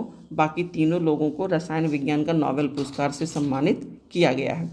अक्टूबर 2024 में किस राज्य सरकार के लेखक गांव नामक एक सांस्कृतिक पहल की शुरुआत की है? उत्तराखंड, असम, हिमाचल प्रदेश या उड़ीसा? तो ये किसने किया है? ये किया है उत्तराखंड ने, क्लियर है। तो ये हमारा फुल लेंथ मॉक टेस्ट था हमारा ध्येय का। तो चलिए अपने सेशन को हम यहीं पे एंड करते हैं और मिलते हैं अपने अगले सेशन में।